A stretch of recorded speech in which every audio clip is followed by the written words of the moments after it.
Boa noite ou boa tarde, meus amigos.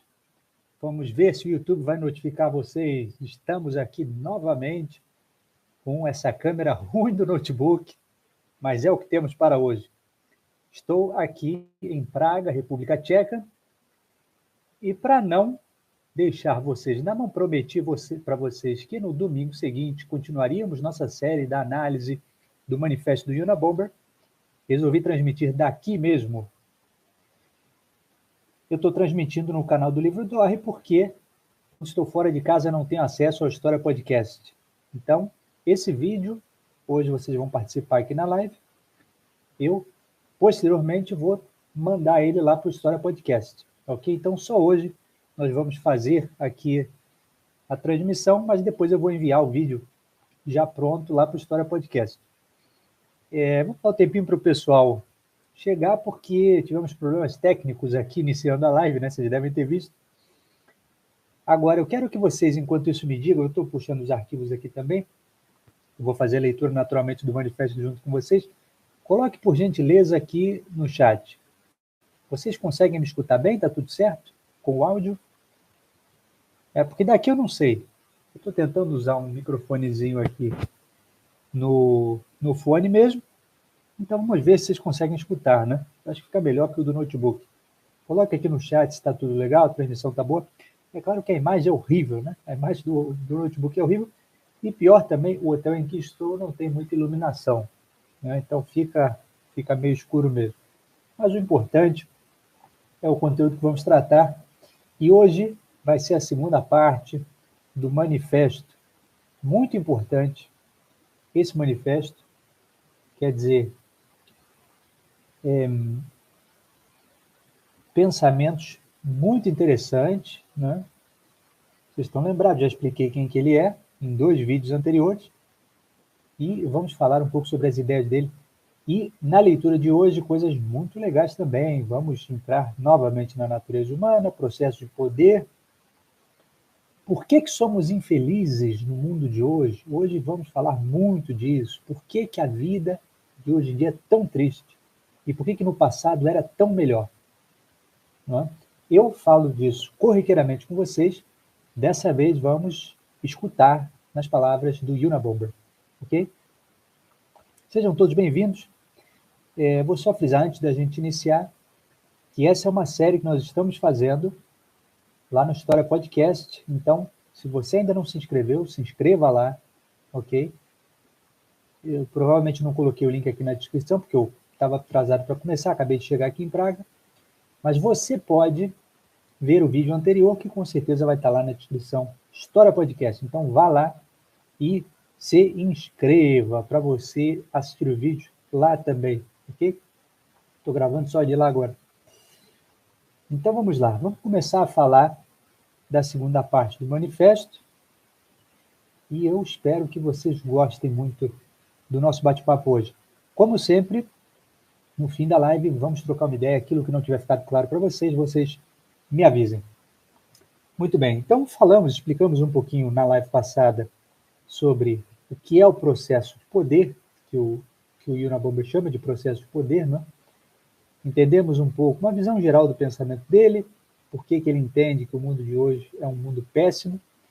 Entendemos que ele atribui os problemas do mundo de hoje, que ele analisa com muita acuidade, na tecnologia, no sistema de coisas que é criado por conta da tecnologia, e já falei a vocês que eu não concordo totalmente com esse tipo de visão. Eu entendo que a tecnologia é mais efeito do que causa. Então, o grande culpado pelo sistema de coisas que temos não é a tecnologia em si, mas o sistema baseado no capital, né? No metal precioso. E hoje em dia já não é nem mais metal, né? Hoje não tem mais lastro, é só um papelzinho, né? Então, o problema é esse. Então, a tecnologia vem disso, e não o contrário. Okay? Não é a tecnologia que gera o sistema de coisas como o Unabomber acredita ser. Mas, como disse na live passada, não obstante isso, o pensamento dele é muito claro, é muito acurado, então vamos prestar atenção. Hoje vamos falar sobre a quebra nesse processo de poder na sociedade moderna. Esse é o tema, vamos cobrir aqui mais, pelo menos uns 20 parágrafos aí dele. Eu, infelizmente, como eu estou fazendo a transmissão direta do YouTube, eu não estou fazendo por meio do OBS, que normalmente eu faço, eu não tenho como colocar imagens para vocês. Então, eu vou fazer a leitura, vou dar referência e vocês podem acompanhar, baixando o manuscrito, o manifesto deles, e seguirem naturalmente a leitura, né? Depois. Mas vamos lá. Então, hoje vamos tratar, ele vai falar sobre 3 tipos de motivações que são satisfeitas ou sem trabalho, ou com bastante trabalho, ou sendo inatingíveis, certo? Eu vou fazer a leitura aqui para vocês, vou traduzir agora, porque eu tenho naturalmente a versão original, mas eu quero dar uma visão geral para que você entenda sobre o que estamos lendo, ok? Então, o Unabomber vai dizer que as nossas motivações, o que nós temos como objetivos na vida, essas motivações que nós temos, elas têm 3 tipos de satisfação. O que é importante não é a motivação que nós temos, mas é a satisfação dessa motivação. Então, um tipo de motivação é satisfeita de uma forma muito fácil, um tipo de motivação dá um certo trabalho e você completa essa atividade e tem a satisfação dela, e uma é inatingível, ok? Para que você entenda, porque esses conceitos às vezes são muito teóricos, fica complexo. Para dar um exemplo, né? Vamos supor que você queira, sei lá, que você queira comer um hambúrguer, ok? Essa é uma motivação, você quer ir atrás da comida. Ou você pode apertar um botão na sua mesa e um robozinho trazer o hambúrguer para você e pronto. Então esse é o primeiro caso. É uma motivação que é satisfeita de uma forma muito fácil. A segunda forma dá trabalho. Então imagine que você tem que caçar o animal, trabalhar o hambúrguer e tal, fazer a fogueira, preparar tudo. Então dá um certo trabalho e no fim você atinge seu objetivo, certo? E tem o terceiro grupo, que são metas, que são motivações completamente inatingíveis, ok? Que você sabe que por mais que você faça muito esforço, você nunca vai atingi-las, ok? E aí, naturalmente, você pode ter qualquer exemplo, né? Naturalmente não dá o exemplo do hambúrguer, porque eventualmente você vai conseguir comer um hambúrguer, mas vamos pensar, sei lá, eu quero ir para a Lua, olha o bom exemplo, né? Eu quero ir para a Lua. Você não vai conseguir, você pode fazer os maiores esforços e tudo mais, você não vai conseguir ir para a Lua, ok? Eu não estou falando que talvez o homem um dia não consiga ir para a Lua, estou dizendo que você, a pessoa média, né? Não você especificamente você, a pessoa média, vai se esforçar, vai estudar, vai trabalhar, não vai conseguir ir para a Lua. Então, esse é o objetivo inatingível, certo? Então, ele divide esses 3 pontos.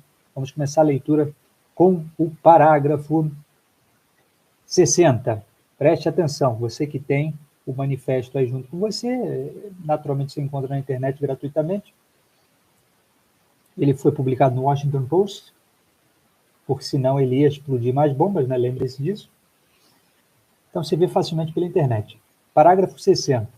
Ele diz o seguinte: na sociedade industrial moderna, as motivações humanas naturais tendem a ser impelidas para o primeiro e o terceiro grupos, sobre esses grupos que eu falei, ou seja, muito fácil ou muito difícil. E o segundo grupo tende a consistir de forma crescente de motivações artificiais, certo? Então ele está dizendo que no mundo moderno, ou seja, no mundo contemporâneo, é o que ele quer dizer com o mundo moderno,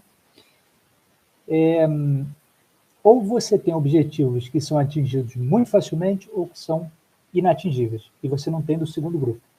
Ele continua no parágrafo 61.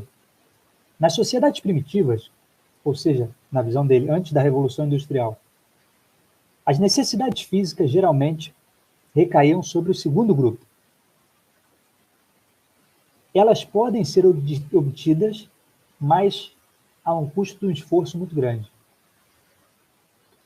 Mas a sociedade moderna tende a garantir as necessidades físicas de todo mundo, em troca de um mínimo esforço. Então, as necessidades físicas estão no grupo 1. Ele mesmo, eu vou comentar sobre isso, mas ele mesmo coloca uma nota aqui. Pode haver desacordo sobre quanto esforço é preciso para conseguir um trabalho e se isso é considerado um esforço mínimo. Mas, usualmente, nos trabalhos das menores classes e de classes médias, qualquer esforço que é requerido é meramente aquele da obediência.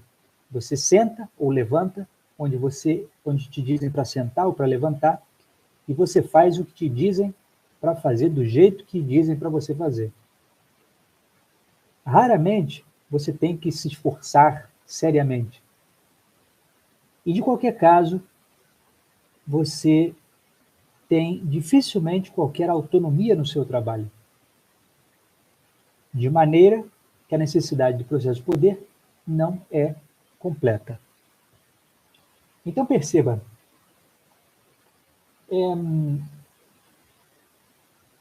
eu discordo um pouco dele aqui, e é o que eu falei para você, gente. Eu estou falando de pontos de discordância, mas a grande, esmagadora maioria desse manifesto eu concordo completamente.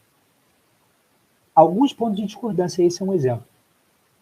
Quando ele diz que na sociedade odierna as necessidades físicas são muito facilmente satisfeitas, a gente sabe que isso não é real, não é?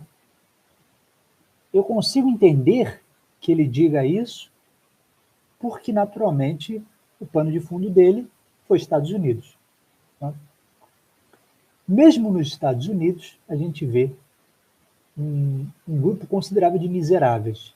Em outros cantos, eu não preciso nem citar o Brasil, você sabe que há pessoas morrendo pelas ruas e, naturalmente, pode ser difícil a nós nos separarmos dessa grande massa informe, mas a gente precisa lembrar, gente, é muito cômodo, é muito confortável a mim estar aqui em um chat com vocês falando sobre não haver tanta pobreza no mundo. Porque vocês que têm a capacidade de estar aqui, que têm acesso à internet, que têm alimentos, que têm um teto sobre sua cabeça, naturalmente é difícil você ter em mente que a grande maioria, a esmagadora maioria do mundo não é assim. A esmagadora maioria passa privações tremendas. Eu estou aqui em Praga, na República Tcheca, um dos menores níveis de desemprego na Europa, na República Tcheca, e agora mesmo, a caminho do hotel, vi diversos moradores de rua. Então, quer dizer, precisamos lembrar que quando a gente vê esse tipo de coisa que o Unabomber diz, ele está se colocando em uma posição que não está considerando a realidade. Ok? Mas vamos seguir o mesmo pensamento dele aqui, que é um pensamento válido, considerando a classe média. Ok? Não vamos considerar essa massa informe de miseráveis que existe no mundo inteiro. Vamos considerar o pensamento dele para a classe média. Ok? Que não seja para a elite, mas a classe média.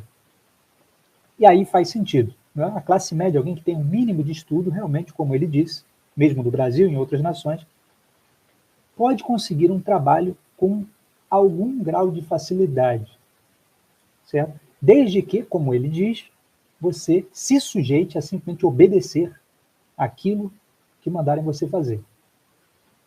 Então, essas suas motivações vão cair no primeiro grupo, porque o dinheiro vai ser relativamente fácil conseguir.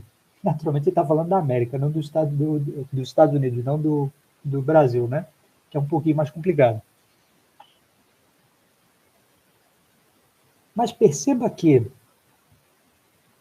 o conceito de autonomia dele é muito interessante, que mesmo que você não consiga as coisas, mesmo que você consiga as coisas com muita facilidade, que você consiga um emprego qualquer, naturalmente, nada que exija muito.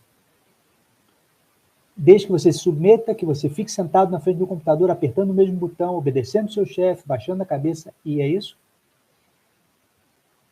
mesmo que você consiga isso, você não tem autonomia nenhuma sobre o seu trabalho. Então, você naturalmente vai ter tristezas, depressão, etc. Ele vai continuar, então só estou dando uma visão geral. Vamos seguir. Parágrafo 62 agora. As necessidades sociais, como sexo, amor e status, em geral, permanecem no grupo 2 na sociedade moderna, dependendo da situação do indivíduo.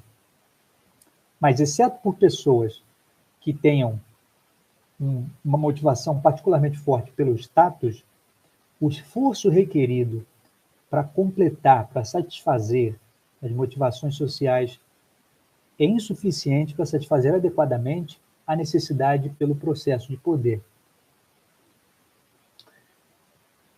Interessante, olha que interessante, que o Yunabomba, isso aqui é um pensamento interessante dele. Ele coloca a maioria das nossas motivações hoje, ou no primeiro ou no terceiro grupo, ou são fáceis demais de conseguir ou difíceis demais, inatingíveis. E olha que interessante, ele coloca sexo, amor e status no segundo grupo. Ou seja, que você tem que ter muito trabalho, que nada facilita isso para você. Conseguir sexo, conseguir amor. Já vivemos outra era. Na nossa era, no nosso século, isso já é obsoleto. Por quê? Nós temos aplicativos de encontros. Não é? O Tinder, aquele outro Bumble, não lembro o nome. Não é uma série deles, não é? E cada vez aparecem mais. Eu já vi aplicativos que são exclusivamente para homens homossexuais. É um aplicativo onde você só encontra esse segmento, esse tipo de pessoas, esse tipo de indivíduos da sociedade. Já vi aplicativos para... Era um negócio louco, era aplicativo de relacionamento de pessoas negras cristãs. Quer dizer, olha a especificidade desse troço. Você só entra nesse aplicativo se você for uma pessoa negra e cristã para encontrar pessoas negras e cristãs. Né? Então, isso é um exemplo de como o mundo moderno, o mundo odierno, facilita naturalmente as nossas motivações, a satisfação das nossas motivações. Né? Aquilo que seria, no mundo natural, seria difícil atingirmos, hoje em dia fica muito mais fácil. Você vai no aplicativo, clica, passa para lá, passa para cá, até que eventualmente você vai encontrar uma pessoa que bata as ideias com as suas e você vai marcar um encontro e pronto, vai ter acesso a isso, que de outra forma seria muito difícil. Você ia ter que chegar até a donzela, ia ter que pedir para dançar um tango, ia ter que conversar com o pai, né? O que no passado, em sociedades primitivas, né, era um trabalho extremo. Para um homem ter acesso a sexo, ao coito, no passado, é extremamente complicado, certo? Pensando em sociedade de caçadores-coletores, era extremamente complicado. Perceba que, já vamos continuar na leitura do Yunabom, mas é uma reflexão interessante que a gente precisa ter. Você já percebeu, você que é um homem, mulher normalmente, ela recebe as propostas, né? Mas você que é um homem, você já percebeu que às vezes você fica encantado com uma mulher no meio da rua? Você fica arrebatado.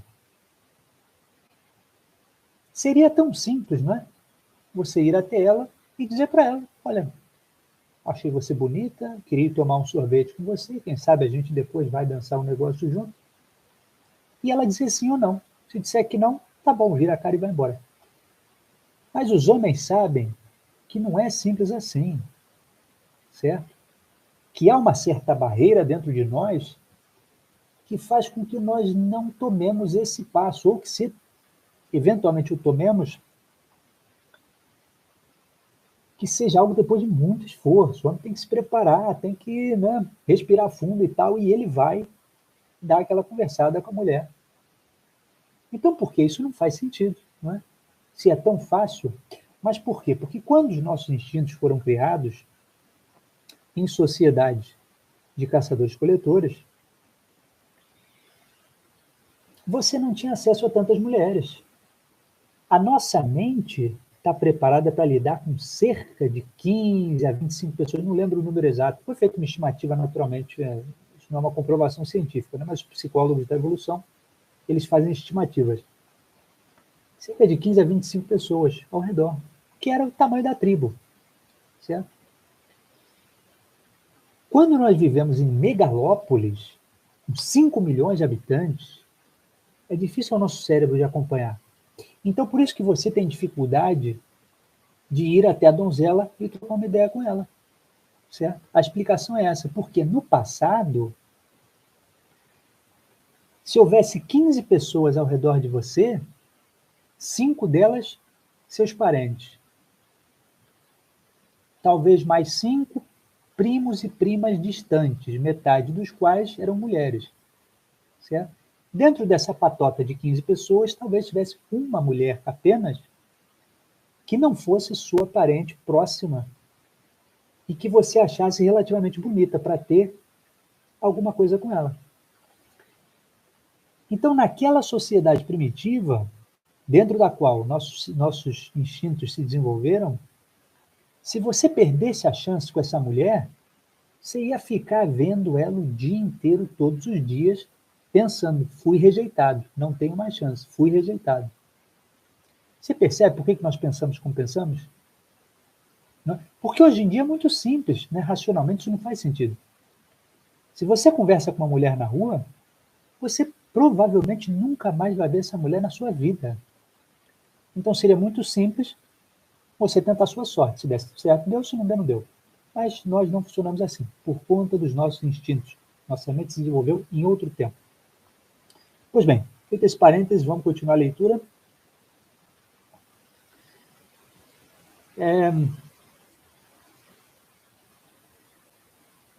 Lemos agora o 62. Então falamos, né, que tanto amor até... mas o amor também é muito facilitado aí com redes sociais e tudo, né?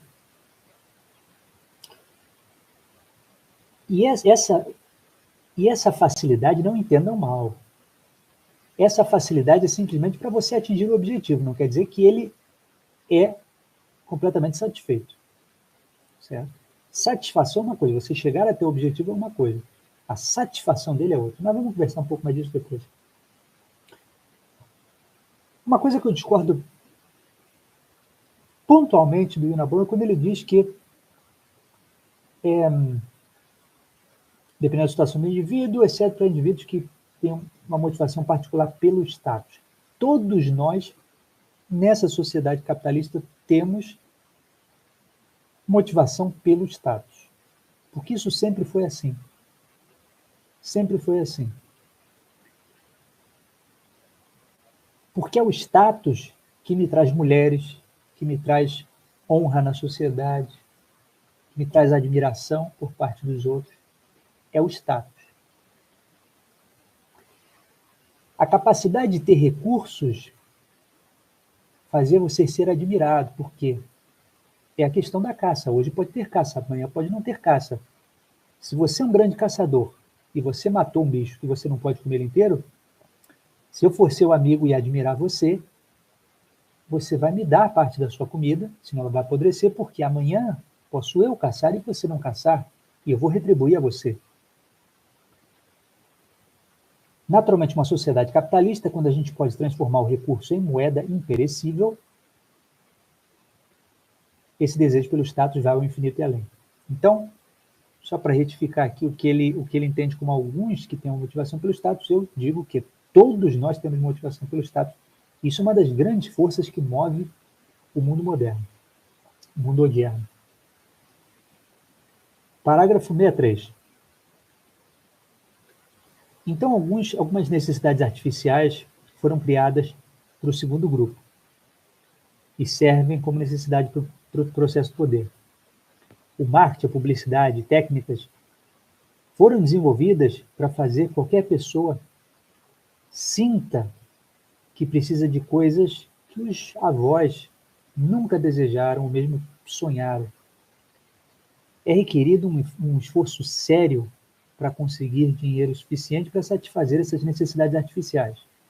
Então elas caem no grupo 2. O homem moderno precisa satisfazer sua necessidade pelo processo de poder largamente pela busca de necessidades artificiais criadas pela indústria do marketing e da publicidade e por atividades substitutas. Eu concordo plenamente com ele em relação ao marketing.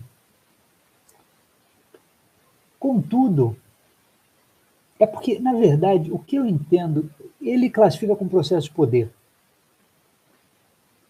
Eu já vi isso, teoricamente, em muitos livros de psicologia evolucionista, as necessidades que temos, não é, que foram forjadas em nós enquanto grupo de caçadores e coletores. Então, a questão do propósito é importantíssima, certo? Esse processo de poder é naturalmente o que nós chamaríamos simplesmente de propósito. Se ter propósito ou não na vida, que ele vai chamar naturalmente com a classificação dele.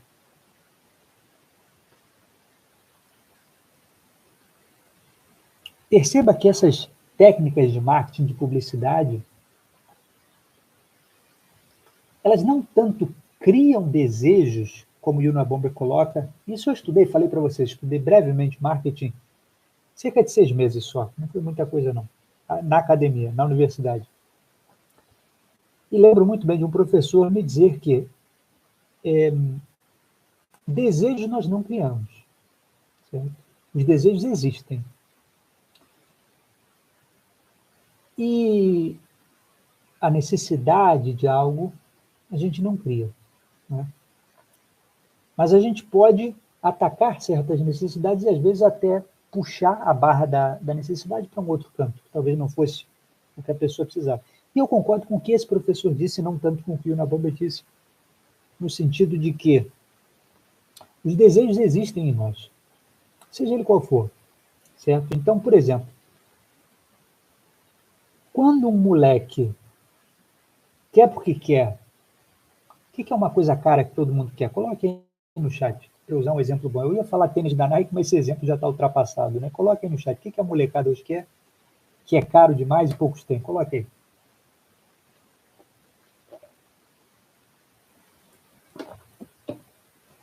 Alguém me dá um exemplo de uma coisa. Uma coisa cara que a molecada quer e nem todos podem ter. Aí, iPhone, né? iPhone, pronto. Um iPhone. O iPhone último, qual que é o último? Eu não sei qual que é o último. É o iPhone 13? Sei lá qual que é o último. Mas, enfim. iPhone 13, por exemplo. Certo? O Unabomber, no parágrafo 63, ele sustenta a tese de que a indústria do marketing e da publicidade criam a necessidade, o desejo de você ter um iPhone, e isso serve ao sistema, esse sistema tecnológico que ele cria como um grande Deus ao qual nós servimos, para que você se sinta obrigado a buscar dinheiro, a seguir esse processo de poder, com muito trabalho, o segundo grupo, para você finalmente conseguir o iPhone. Veja, eu não entendo a coisa exatamente dessa forma, apesar do pensamento ser interessante. Quando um moleque é bombardeado com informações sobre iPhone, compre,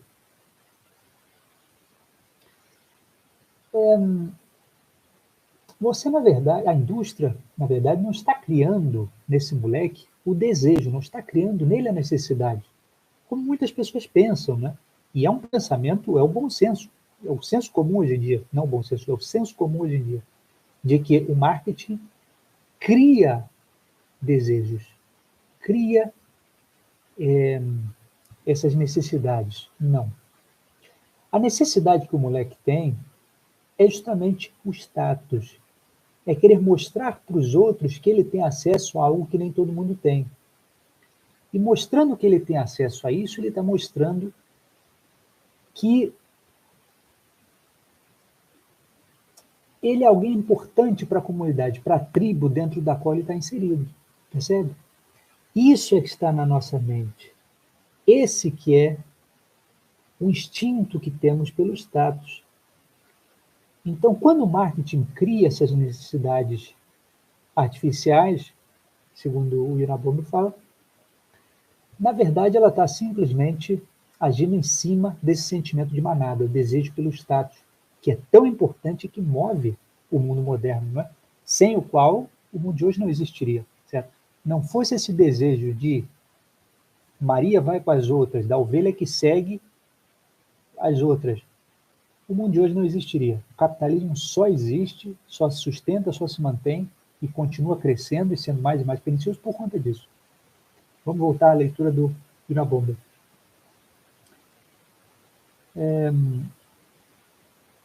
Então, nós lemos aqui o 63. Sim.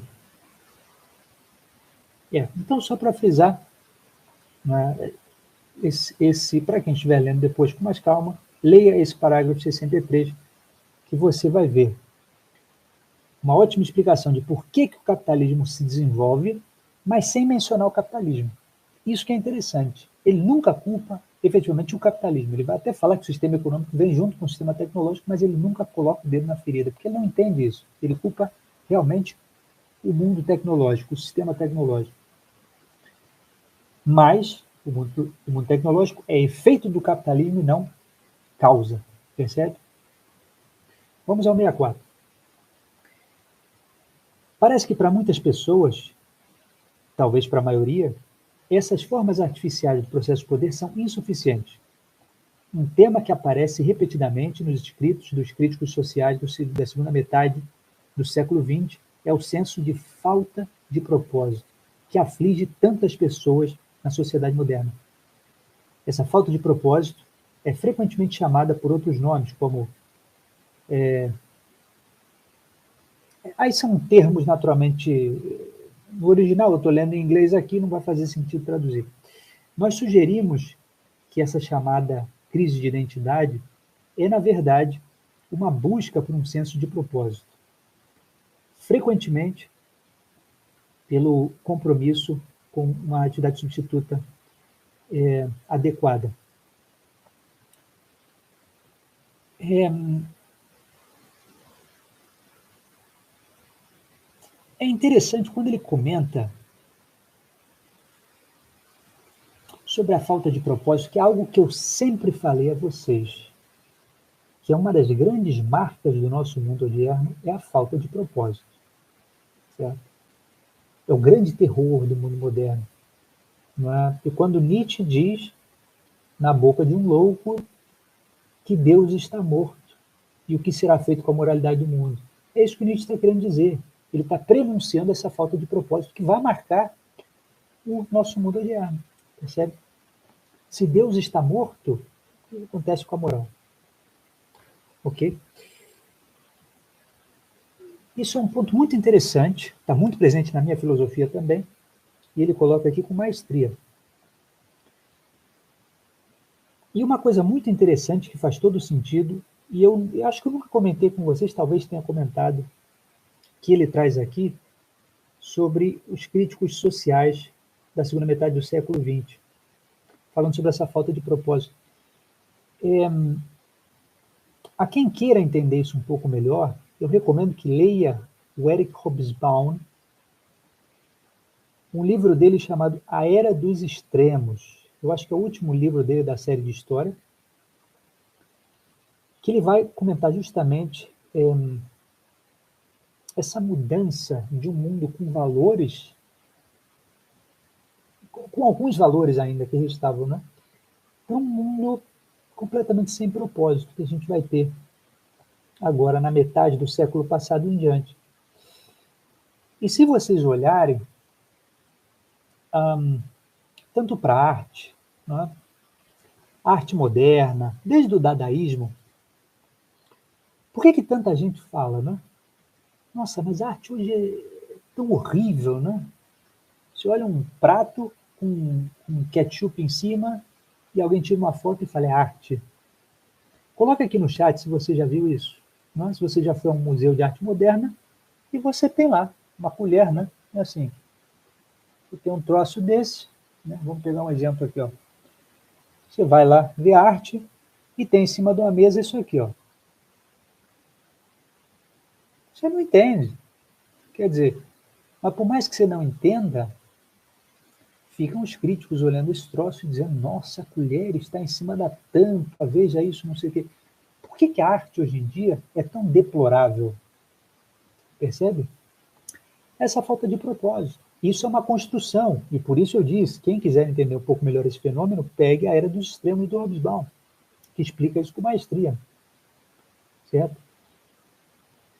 Então, nesse admirável mundo novo, no qual fomos entrando, um dia a gente vai chegar na nossa série de histórias, vocês vão entender isso muito bem.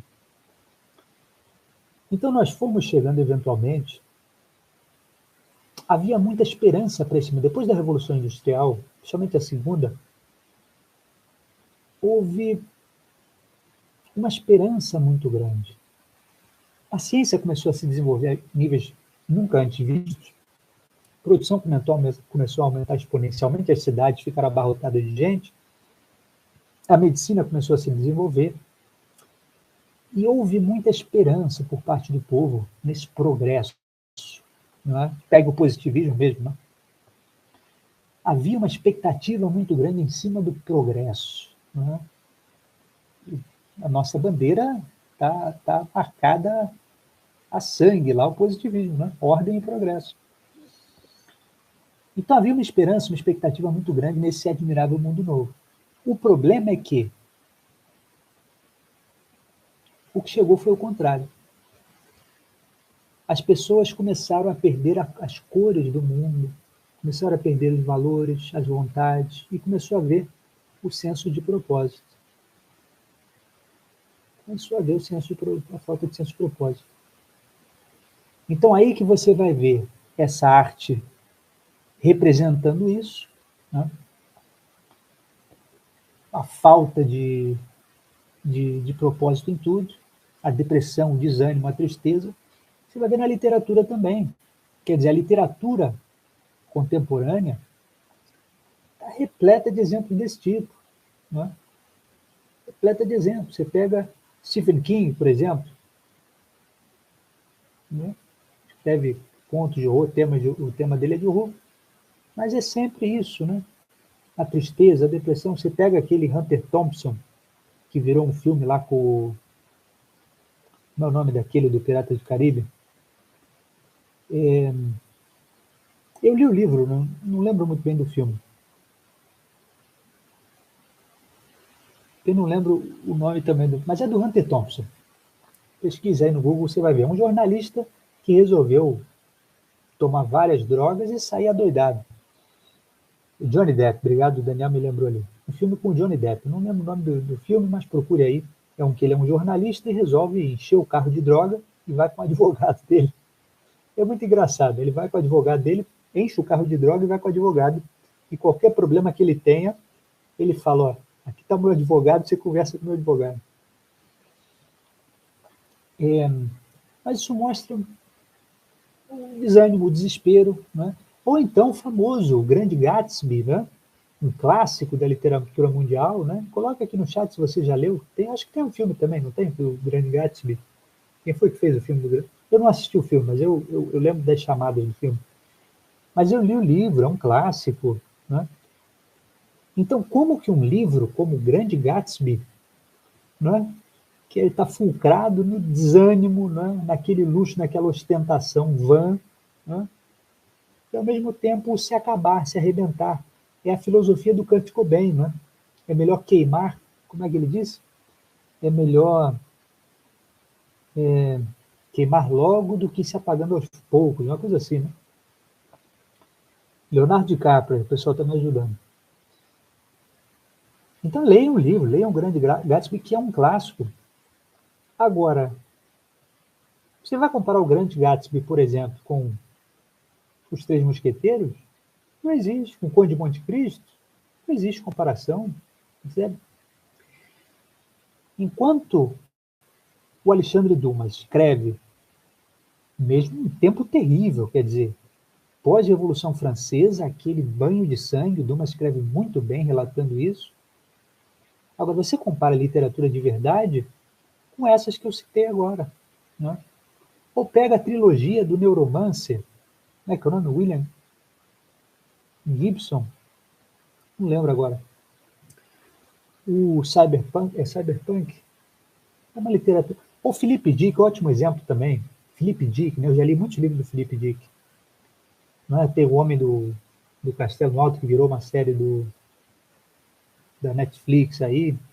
Vocês que têm Netflix devem ter visto. O Blade Runner, né? Um clássico também. Veio também dos... como é que era o título original? Ovelha tem sonhos elétricos, não lembro agora. Li vários livros do Philip Dick, né? E eu, inclusive, recomendei um que é maravilhoso, que também é com o Johnny Depp. Tem vários filmes bons que o Johnny Depp fez que são de livros muito bons, né? Não é Johnny Depp. Esse último, os outros que eu falei sim, mas esse último se chama O Homem Duplo. O Homem Duplo. Ok? Esse é com Keanu Reeves. Ou é Johnny Depp? Acho que é Keanu Reeves. Filme, gente, vocês me perdoem, né? Eu dou muita bola fora, porque filme eu não assisto tantos filmes assim quanto leio os livros no original, porque são livros realmente clássicos. Philip Dick realmente ele marca uma era. E ele é parte desse cyberpunk, dessa visão de arrebentar, de destruir tudo, que nada vai dar certo, tá entendendo? Que é um gênero diferente da distopia. A distopia também nada dá certo, porque o mundo moderno nada dá certo mesmo, e todo mundo consegue se unir nisso.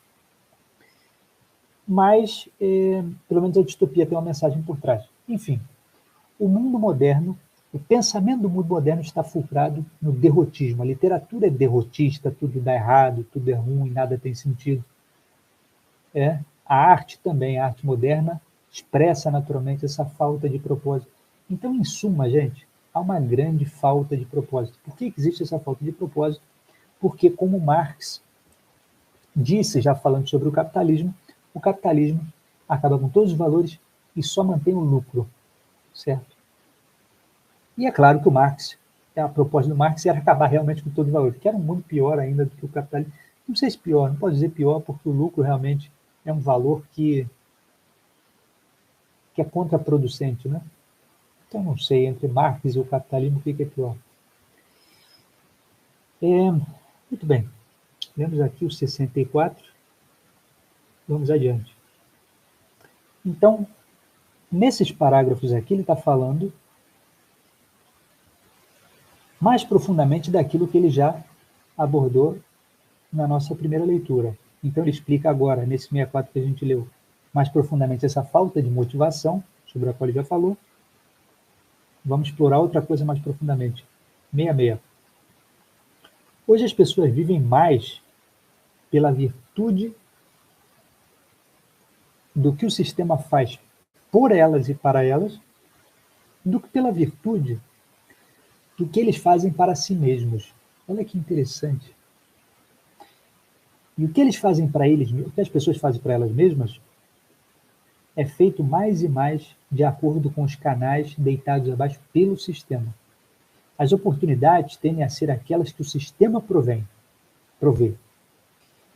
As oportunidades devem ser exploradas de acordo com as regras e regulamentos e técnicas prescritas pelos experts, devem ser seguidas se quiser ter uma chance de sucesso. E não é assim no nosso mundo moderno? Tudo que fazemos de acordo com regras e regulamentos do sistema, de acordo com o que os experts nos dizem, certo? Então aqui ele está falando novamente da falta de autonomia, sobre a qual ele já falou, agora ele está explorando um pouco mais esse tema. Não é? Então nós estamos completamente controlados pelo sistema, gente, perceba isso. Compare essa falta de autonomia com o homem primitivo, com o homem do campo. E eu já falei para vocês 1000 vezes, gente, isso não é novidade nenhuma no canal do Livro Dorre. O homem que tem a sua fazenda, que tem a sua plantação, ele controla o mundo à sua volta. Ele sabe as coisas que vão acontecer a ele. O homem médio hoje em dia, que está integrado na civilização, o homem civilizado, ele não tem controle absolutamente de nada. Ele segue regras, ele segue regulamentos do sistema. E é o que nós estamos vendo hoje com muita clareza nessa pandemia, né? Não temos absolutamente controle nenhum de nada. Se o governo diz, a partir de agora, todo mundo de máscara, todo mundo usa máscara. Se o governo diz, a partir de agora, todo mundo se vacinando, todo mundo se vacina. Se você não se vacinar, você vai para o ostracismo. Você é alguém que não acredita em nada, não sei o quê. E para você mudar esse jogo, e as pessoas querem estar dentro, inseridas no grupo, você vai e se vacina, você se submete ao sistema. Isso naturalmente é um exemplo, né, gente? De coisas que estamos vendo aí diante de nós. Enquanto o homem do campo, o homem que vive de trabalho de sua própria mão, ele não tem absolutamente problema nenhum desse de falta de autonomia. Vamos adiante, 67. Nossas vidas dependem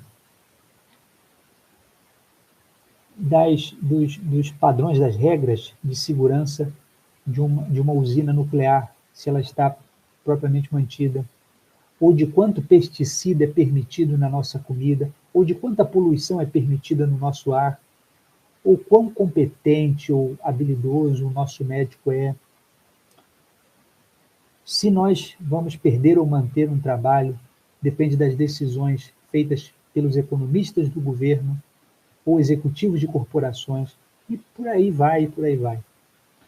A maioria dos indivíduos não está numa posição de estar seguro contra aquelas ameaças, contra essas ameaças, para mais do que um pequeno limite.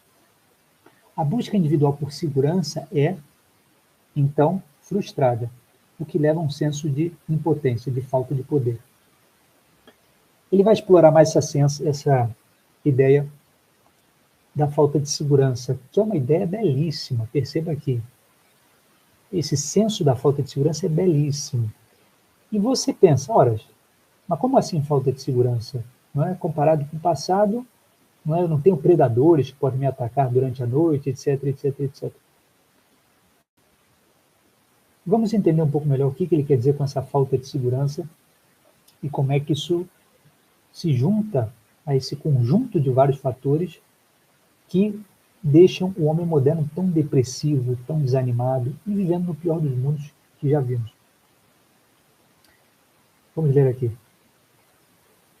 Pode-se colocar como objeção que o homem primitivo era fisicamente menos seguro do que o homem moderno, como se mostra pela menor expectativa de vida. Então, o homem moderno sofre de menos, não de mais, da quantidade de insegurança que é normal para seres humanos. Mas a segurança psicológica não corresponde à segurança física. Olha que coisa bonita, conceito bonito que ele traz. O que nos faz sentir seguros não é tanto a segurança objetiva, como um senso de confiança em nossas habilidades de tomar conta de nós mesmos. Olha que coisa belíssima que ele coloca para nós, gente. E isso é uma forma de lançar pelo lixo aquele pessoal que diz, porque o mundo de hoje é muito mais seguro, porque a gente vive muito mais, e isso e aquilo. Olha que pensamento lindo. A segurança psicológica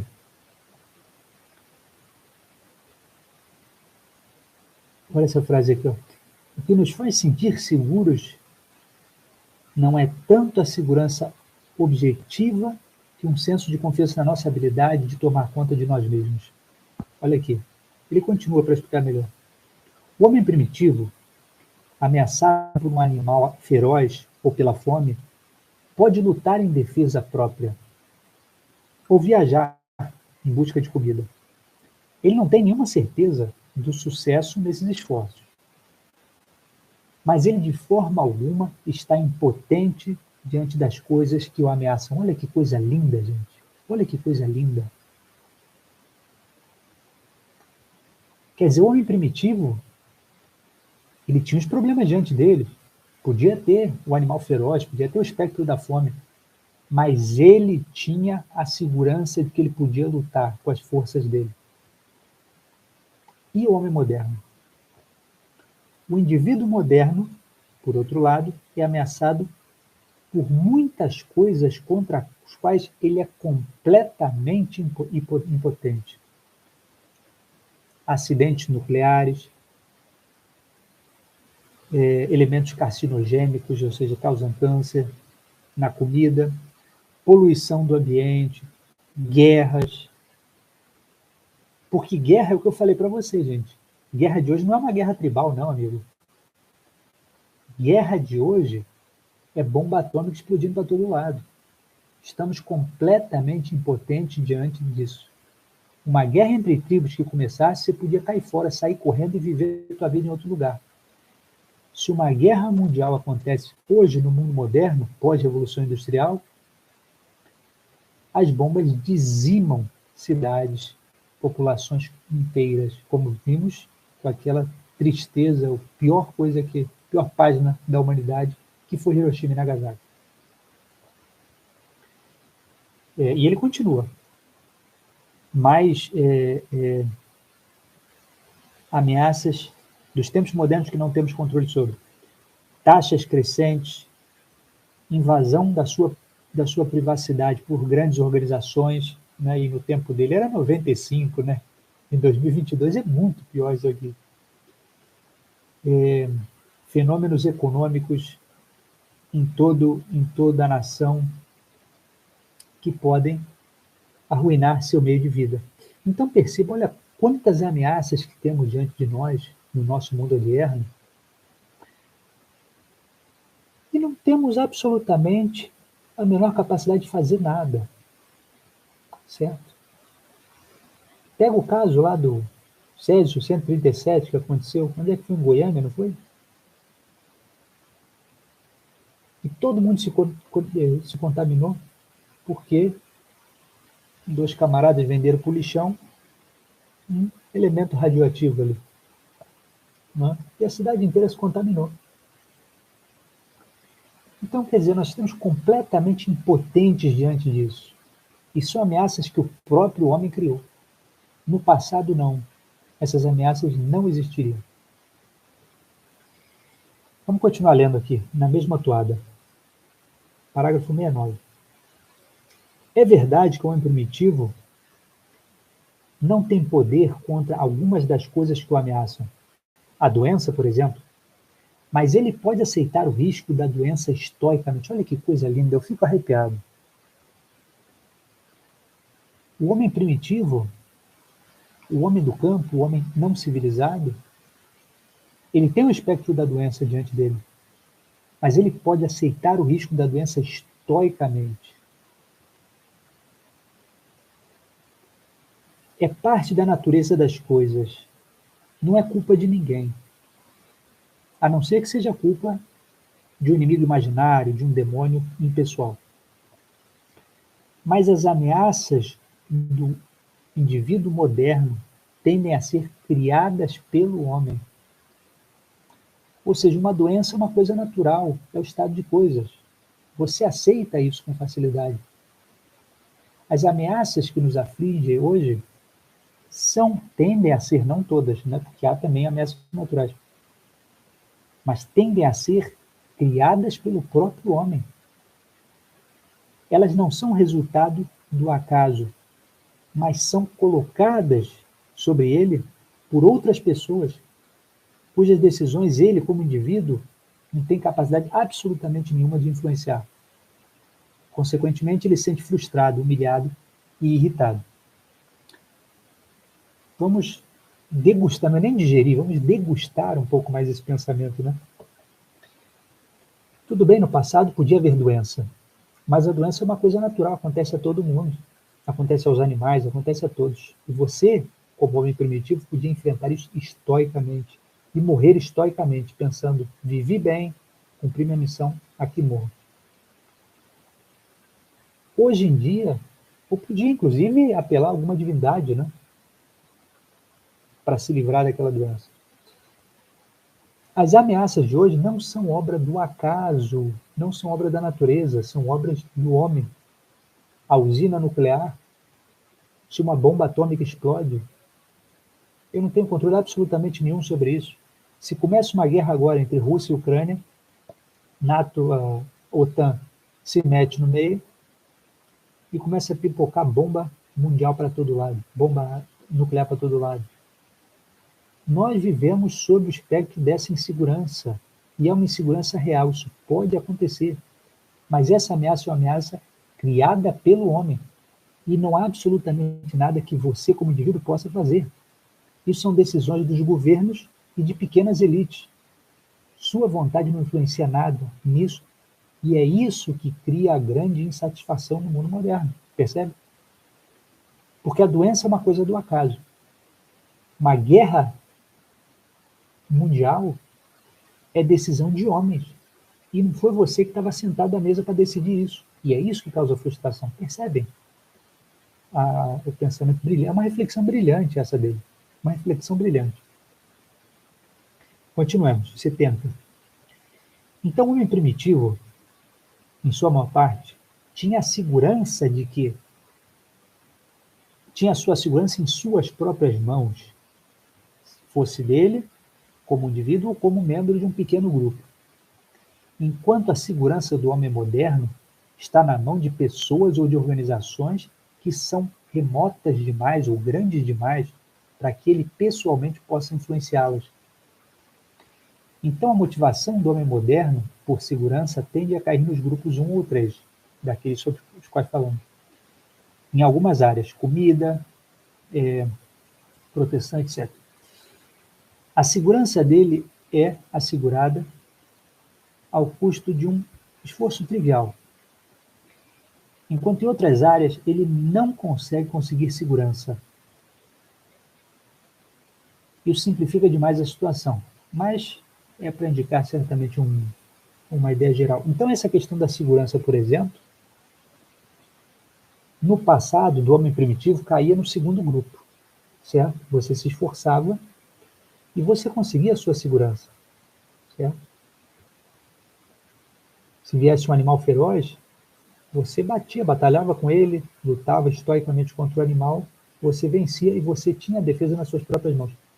Hoje em dia, a ameaça de cair uma bomba ou de ter uma crise global, o sistema econômico sob o qual vivemos, quebrar e você morrer de fome, né?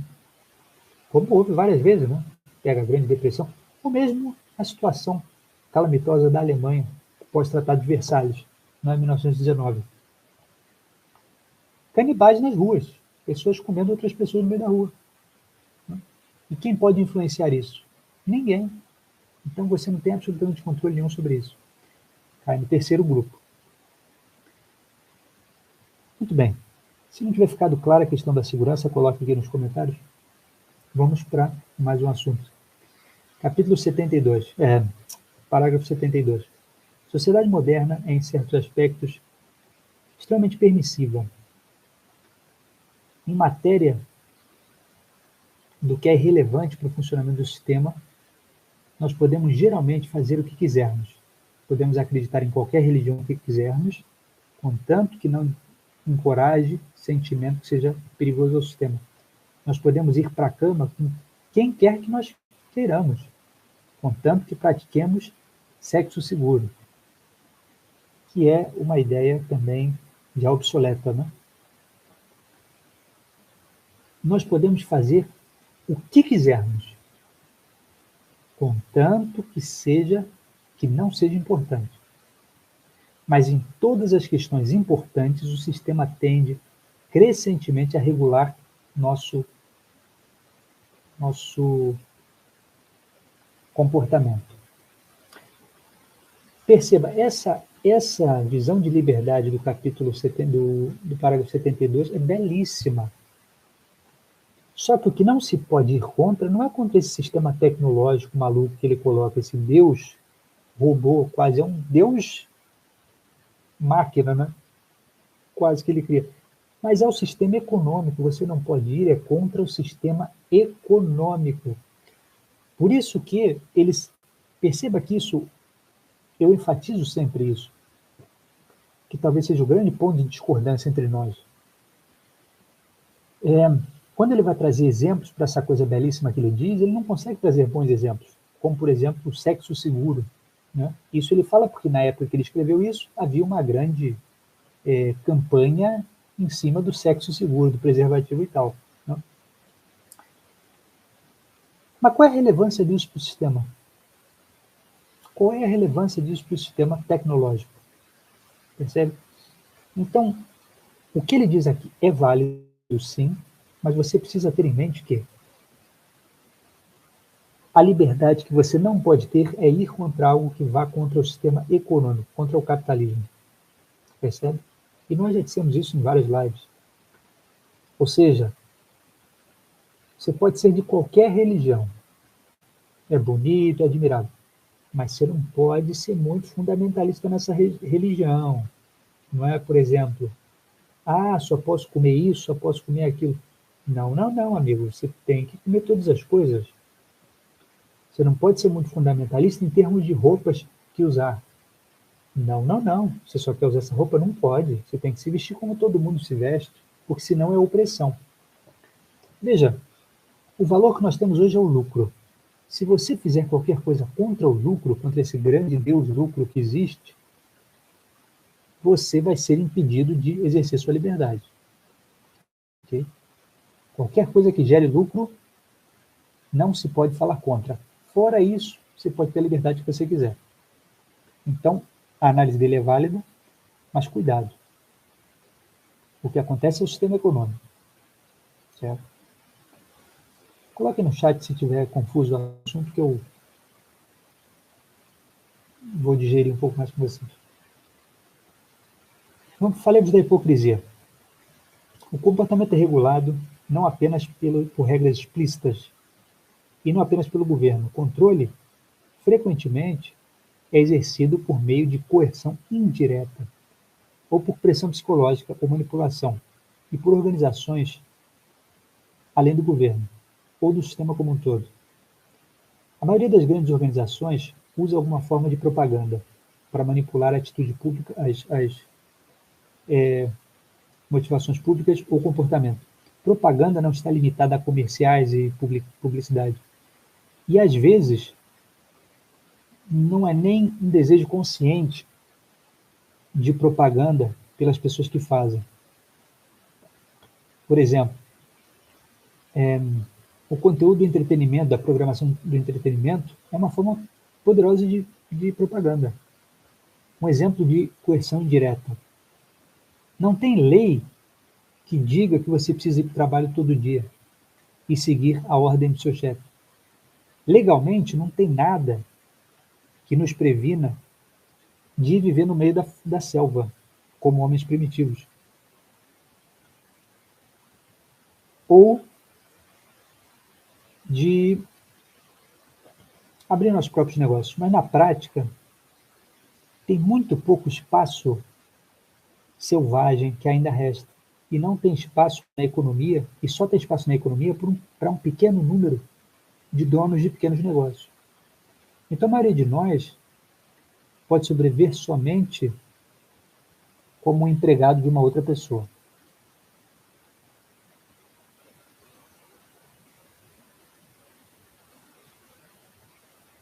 Interessante também o conceito de propaganda, não é, gente? Uma coerção indireta. Não tem lei nenhuma que diga a você que você não pode ir para a selva e viver. Não tem lei nenhuma que diga isso. Certo? Mas como que você vai fazer isso? Quase não há mais selva aberta para você se aventurar, hein? Alguns tentam ainda, né? Falei sobre alguns exemplos.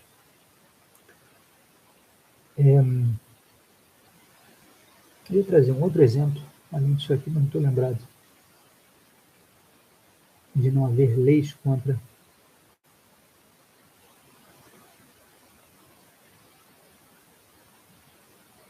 Para falar. Bom, há várias coisas, não está me vendo nada agora como exemplo disso especificamente, mas há várias coisas em diversas lives, a gente já comentou de vários exemplos de coisas que não são leis, não são ditas explicitamente para você, você não pode dizer isso, mas que você sabe que não pode, certo? E que não vai conseguir. Sim, o exemplo que eu queria me veio agora, que eu estava pensando antes em falar com vocês, é o meu próprio exemplo. Eu mesmo, já senti vontade de abandonar a tecnologia, por mim mesmo.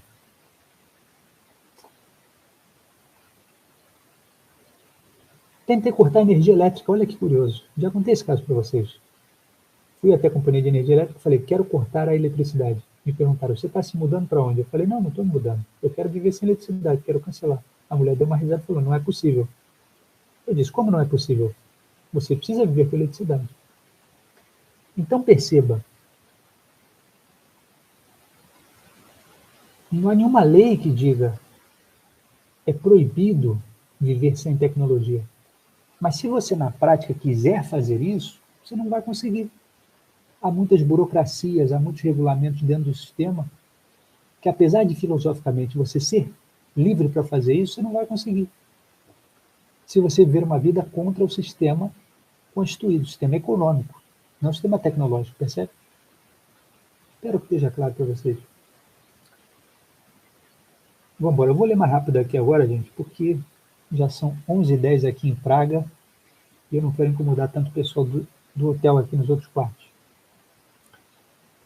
74. Nós sugerimos que a obsessão do homem moderno com a longevidade, com manter o vigor físico e sexual até uma idade avançada, é um sintoma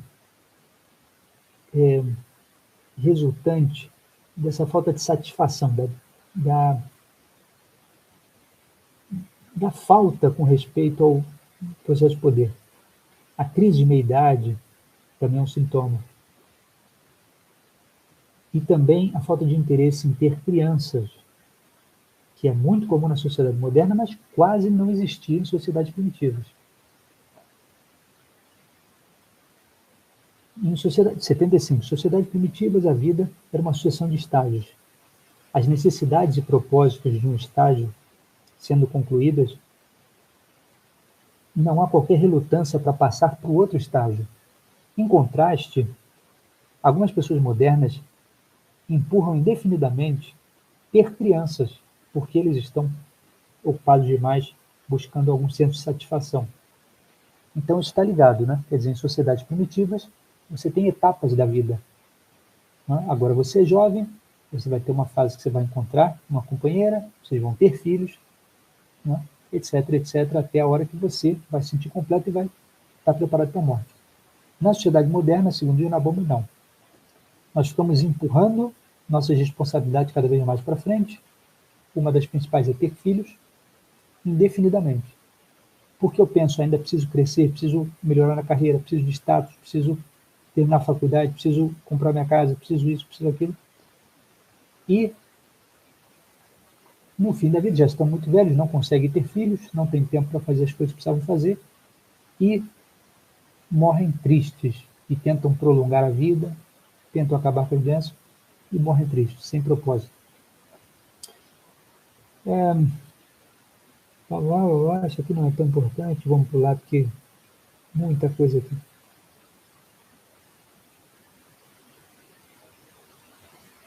E no final ele, só finalizando aqui, resumindo aqui o que ele disse em muitas palavras,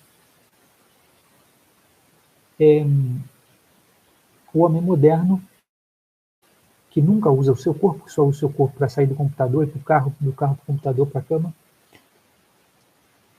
ele não aceita a morte. E o homem primitivo que usa o seu corpo diariamente, correndo atrás dos objetivos, cumprindo as coisas que tem que cumprir, ele morre feliz, satisfeito, com uma vida completa, com uma vida com propósito.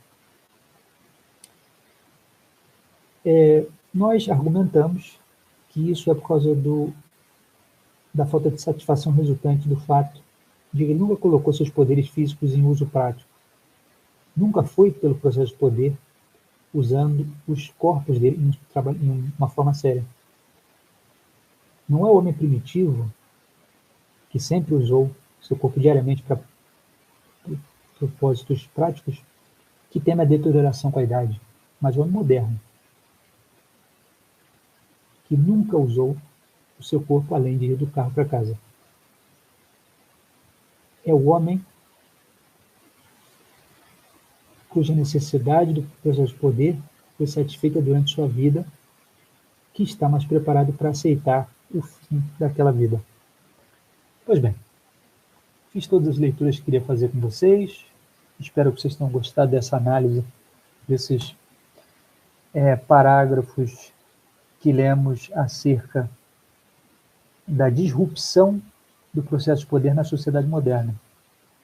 Vamos bater um pouco de papo aqui. Eu quero ler algumas mensagens de vocês também.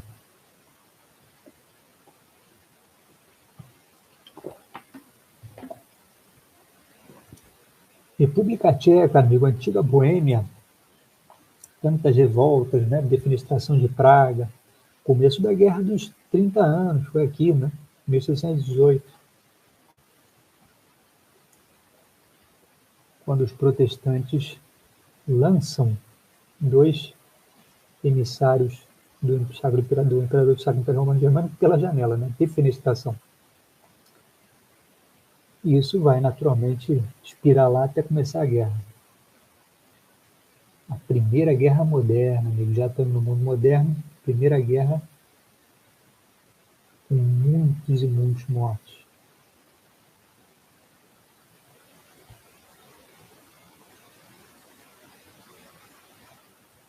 Francisco Alves do Vale, nos lugares mais distantes hoje em dia a internet entra a todo vapor a fim de que haja mais consumo. Pois é, Francisco, não só a internet, né? Iraque invadido, vai no Iraque agora. Você vai encontrar tudo lá, né? Onde é que foi que abriu o Starbucks outro dia? Estou lembrado agora que lugar que foi que estavam comemorando a abertura do Starbucks, né? É realmente o sentimento. As guerras, naturalmente, perceba que essas guerras modernas contra esses ditadores, esses tiranos, né? Esse pessoal que dizem que são fundamentalistas e tal. A primeira coisa que se coloca naquela nação é um banco, para que eles possam contratar empréstimos e reconstruir a nação a custo de vender os recursos naturais para aquela pequena elite, né? Sobre a qual não podemos falar. E depois disso, naturalmente, vem os empreendedores, né? Se aproveitar, sugar o sangue puro, o sangue da nação.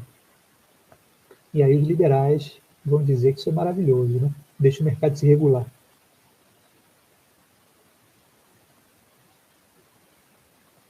A Lois perguntou se eu acho que a sociedade industrial vai colapsar.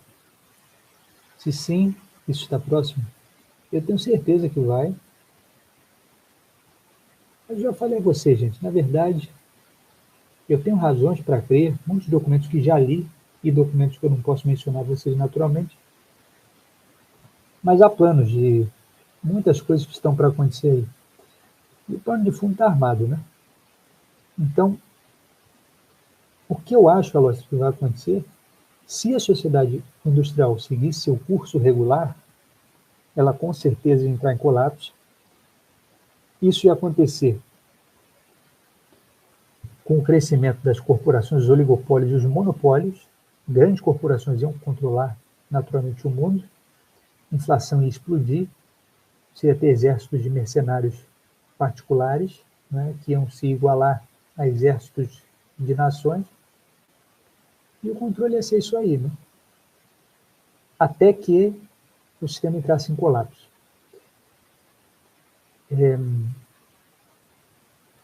O capitalismo sempre vai buscar mais e mais demanda, certo?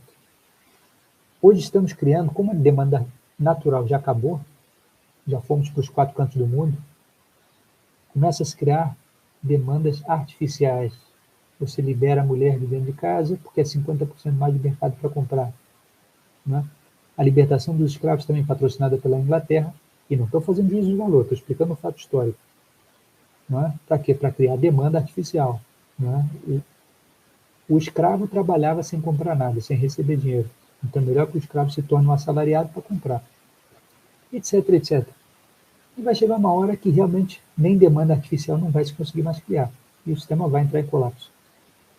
Só que eu não acho que precisa chegar nesse ponto, porque há um plano mefistofélico por trás, dessa pequena elite que controla o mundo hoje.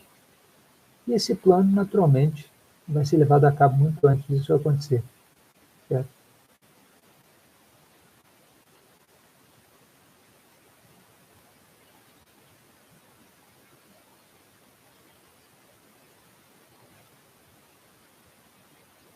E tudo isso, gente, olha que coisa terrível. tudo vem do sentimento de querer fazer parte do grupo. Tudo, tudo do mundo moderno. Tudo vem naturalmente de acordo com o sentimento de pertencimento ao grupo. E é só você olhar, pega qualquer grupo. Se você pega um grupo de uma molecada aí, de 14, 15 anos, pega o moleque que é mais famosinho do grupo, já fizeram experimentos com isso. Né? Eu estou falando de experimentos reais que já aconteceram. Pegaram escolas dos Estados Unidos, o moleque que era o mais famosinho, a menina que era a patricinha mais famosinha, e fizeram coisas artificiais. Colocaram, por exemplo, um dos experimentos que eu lembro, colocaram uma pulseira amarela no braço do moleque que era o mais famosinho do grupo. Deu 1, 2 semanas, estava a escola inteira usando aquela pulseira amarela. Né? Mesma coisa com as meninas, fizeram uma coisa parecida também. Então, a nossa espécie ela tem um desejo de aceitação do grupo. E é por isso que as igrejas não sustentam, né? Enquanto o mundo, de uma forma geral, faz coisas laicas, se veste de forma laica, as pessoas da igreja também têm que fazer assim, e a igreja acaba submetendo. No mundo do passado era o contrário. As mulheres se vestiam dos pés à cabeça, usavam um véu, cobrimento, e as mulheres achavam bonito isso. Por quê? Porque todas faziam, então elas queriam fazer parte do grupo. Aquela que mostrava demais era execrada. Você percebe como é louco isso? Porque a gente entende que a mulher que se cobre muito é uma opressão do sistema não sei o quê. Mas no passado elas queriam se cobrir muito porque essa era a moda. Percebe? Tudo é questão de moda e o sentimento de seguir junto com a manada.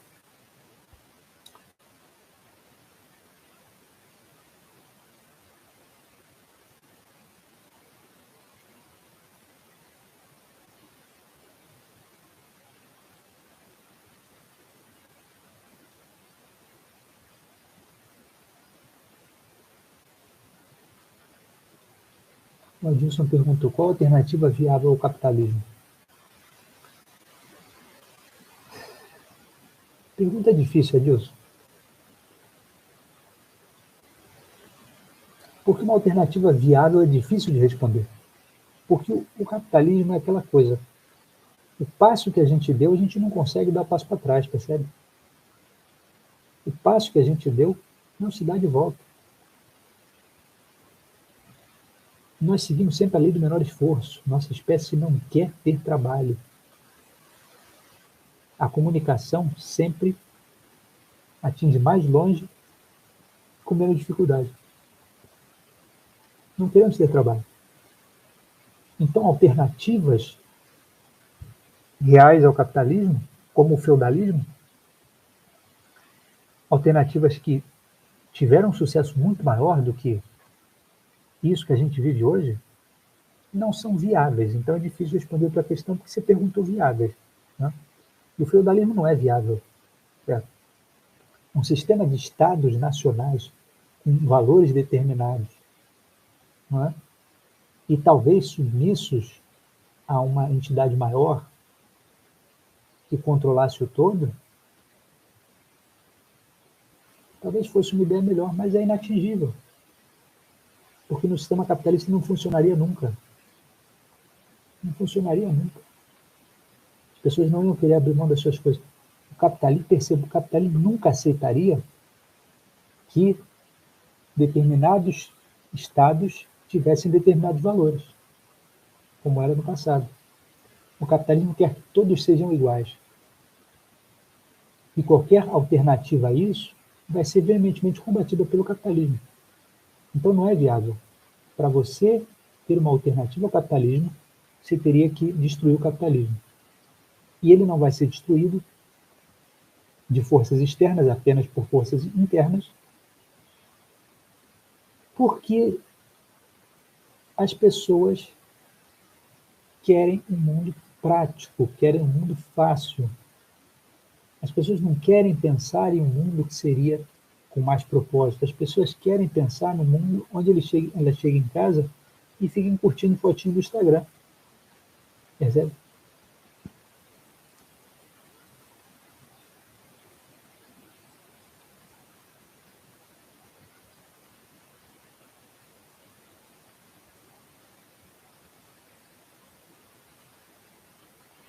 Bruno Oliveira perguntou sobre a minha opinião sobre o parágrafo 25, sobre o esquerdista hipersocializado, né, Bruno? Sobre isso que você está falando. Eu já falei disso na primeira análise, não sei se você pegou lá no História Podcast, né? Já falei sobre o indivíduo hipersocializado.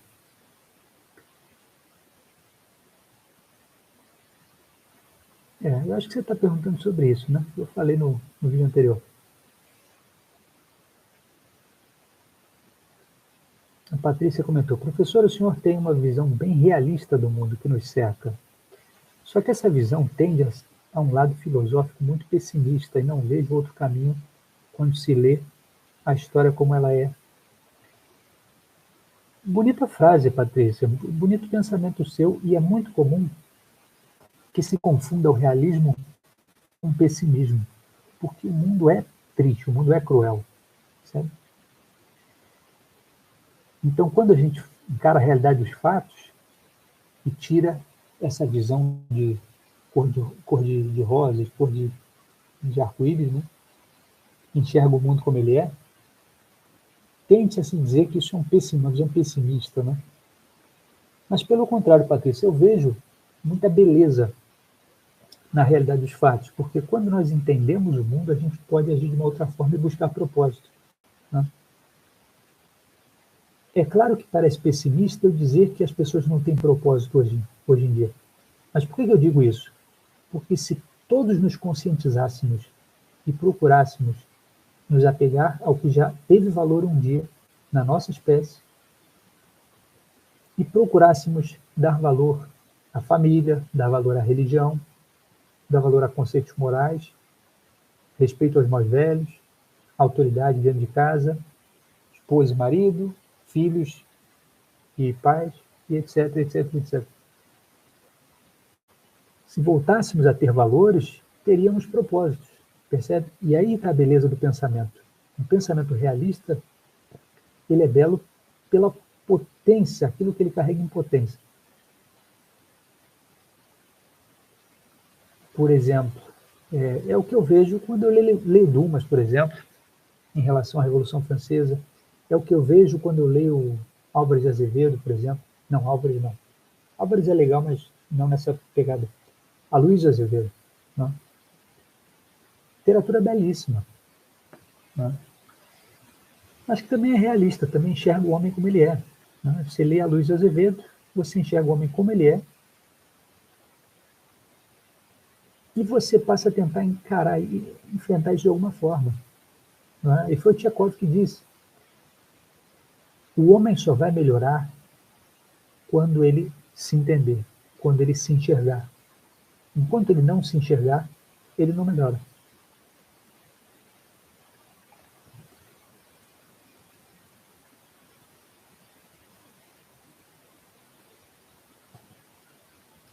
Qual a definição do capitalismo mais correta? Perguntou Ed. Ed, o capitalismo, há vários momentos do capitalismo, sim.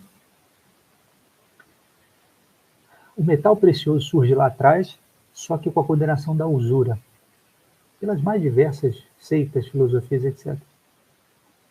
O capitalismo selvagem começa a nascer quando o poder da igreja na Europa, estamos falando da nossa civilização ocidental, o poder da igreja começa a diminuir e o poder das repúblicas marítimas começa a crescer, e das cidades livres, né, que também são responsáveis. Né? Na Alemanha você tem várias cidades que, à custa da autoridade imperial, começam a ter liberdade de comércio. Né? Inclusive, em Colônia, tem uma casa muito interessante que é... Como é o nome da casa? Fugiu o nome agora. Fugiu o nome. Mas é uma casa bonita, uma casa onde os produtos eram deixados Até um nome famoso lá em Colômbia, não lembrei agora. Mas todas as embarcações tinham que levar os produtos para lá, né? E isso era um direito que a cidade tinha, um pouco depois do Barbarossa, não lembro agora qual imperador exatamente concedeu esse direito. Staplehouse, lembrei agora finalmente. Staplehouse. Como cidade livre, né? Direito de comércio. Então, quer dizer, quando o poder do Papa e o poder do Imperador vão baixando, o poder das cidades comerciantes começam a crescer. E é com esse comércio crescente que a gente vai ter a explosão do crédito, a usura não sendo mais conseguido, não se conseguindo mais conter a usura, o crédito, os bancos crescendo, e aí ninguém segura. O capitalismo depende de comércio, depende de metal precioso e depende de crédito na praça, depende dos bancos. Hoje em dia ninguém segura os bancos, por isso é que ele foi embora, né?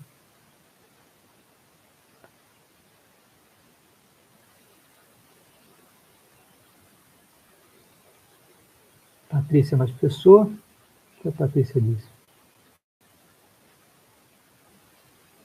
Perdi o comentário da Patrícia. Eu não terminei. A vida é simples no que realmente importa. Família e cotidiano. Para muitos parece soberbo, só que é o que realmente importa no fim. Mas é verdade, Patrícia. Por isso que se você pegar o Novo Testamento, Paulo de Tarso vai dizer, tendo o que comer, tendo um teto para dormir, com plenitude, sinta-se feliz. Pronto. E o que você falou tem toda a razão. É isso mesmo. Mas dentro do sistema capitalista em que vivemos, a gente precisa de mais e mais. Né? A maioria das pessoas, quem quer ser verdadeiramente feliz, não precisa de mais.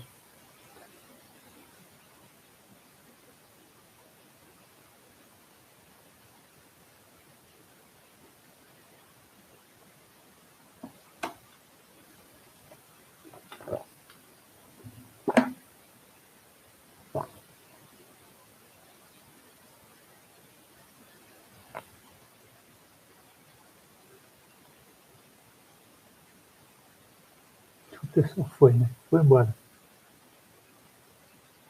Vários assuntos diferentes aqui. Vamos ver o que vocês estão dizendo.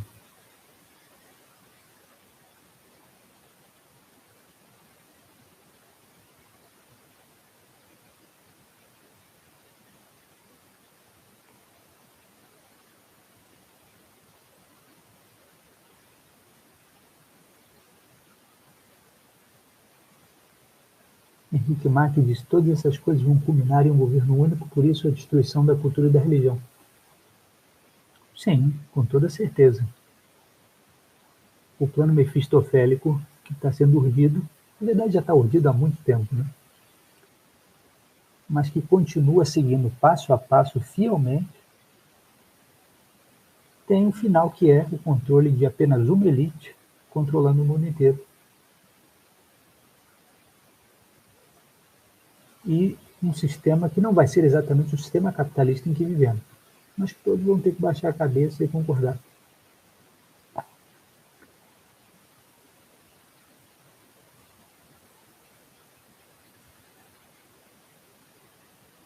Sigmund Freud perguntou: como você explica conservadores que querem reprimir a imoralidade alheia, mas não reprime sua imoralidade da acumulação e consumismo exacerbado? Aqui tem 2 pontos. O primeiro ponto é: tem que tomar cuidado com esse pensamento, porque a coisa do erro não justifica o outro. Tem muita gente que age errado e diz: ah, não, mas eu ajo errado, mas pelo menos eu ajo errado diretamente, né? Uns e outros aí ficam fingindo que não agem errado. Um erro não justifica o outro, primeiro ponto. Segundo ponto, não somos perfeitos. Então, em todas as épocas, em todas as eras, houve erro e sempre vai haver.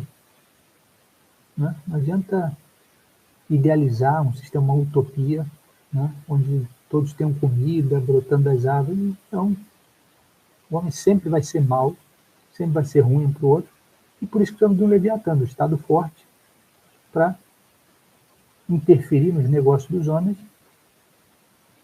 e fazer com que não haja, ou pelo menos haja pouca violência,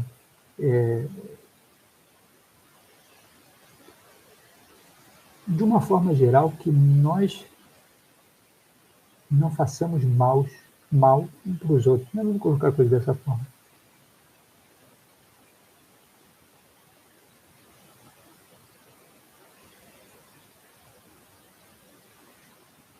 Bom, é isso aí, já são quase meia-noite aqui. Eu vou encerrar 1h30, vou encerrar por aqui. Espero que vocês tenham gostado da análise. Essa análise vai lá para o História Podcast. Você que ainda não se inscreveu, se inscreva lá. Eu só estou colocando vídeo lá no outro canal agora. Então se inscreva. História Podcast. O link não está aqui, mas está no meu último vídeo. Clica um vídeo antes desse aqui e entra lá no link para o História Podcast, meu segundo canal. Se inscreva nele, porque eu estou postando vídeos lá e não aqui, ok? Eu vou tirar umas fotos aqui em Praga para vocês. Comente aí no Facebook, no Instagram também. Instagram que ainda não seguiu, siga livro.dorre, ok? No Instagram.